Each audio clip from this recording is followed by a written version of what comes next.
In the ruins of the apocalypse, Jack had once given his all for those around him, protecting those he called friends with his very life. But when disaster struck, all he got in return was deadly betrayal. Former friends turned into wolves, neighbors revealed their savage fangs, and his body was torn apart as his soul screamed in agony. In the end, he closed his eyes in despair, and the world went dark. But then fate suddenly flipped. A loud heartbeat thundered through the abyss, shaking him from his deathly slumber. Jack's eyes snapped open, gasping for air. To his shock, he was back in a familiar room. Warm sunlight gently kissed his face. Everything felt like a dream, but also too real to be anything but the truth. "This can't be real. I was dead," Jack muttered in disbelief. He could still feel the residual pain from the betrayal, an ache that wasn't some illusion or dream, but a scar deep inside him. Wait, did I just relive my life? A fire of rage and resolve ignited in Jack's eyes, the kind of burning intensity only someone who's been through hell can understand. He jumped up, quickly scanning the room. The icy wasteland of the apocalypse had vanished,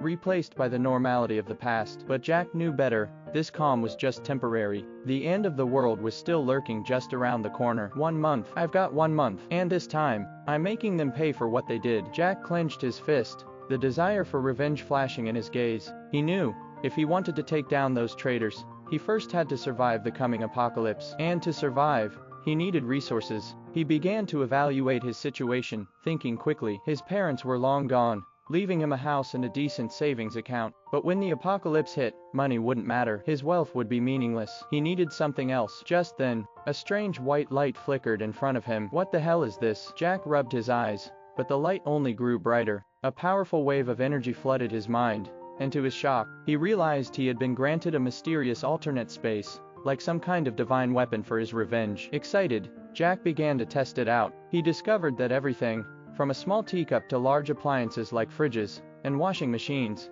could be easily stored in this space. And best of all, it seemed like the capacity was endless. Haha, with this treasure, I'm gonna rise above the apocalypse. Jack grinned slyly. He could already picture himself sitting pretty, surrounded by endless resources, while those traitors begged for mercy at his feet. Lost in the fantasy of his revenge, Jack's stomach suddenly growled. He glanced at the takeout on the table and chuckled, shaking his head. Maybe this will be the last real meal. Might as well enjoy it while I can. He walked over to the dining area, ready to dig in. But just as he was about to indulge, his phone screen lit up with a message from Ava. The words felt like a whisper from the devil himself. "Jack, I'm waiting for you." His face went white, and his hands trembled involuntarily. Ava, the woman who had pushed him into the abyss, was reaching out to him now. Why? What did she want? Jack froze, a storm of anger and confusion raging inside him. The fire of revenge still burned in his chest, but this unexpected message had thrown him off balance. What did she want? What kind of trap was she setting? Jack stood still,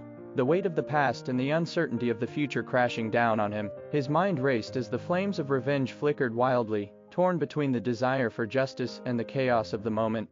That's gorgeous.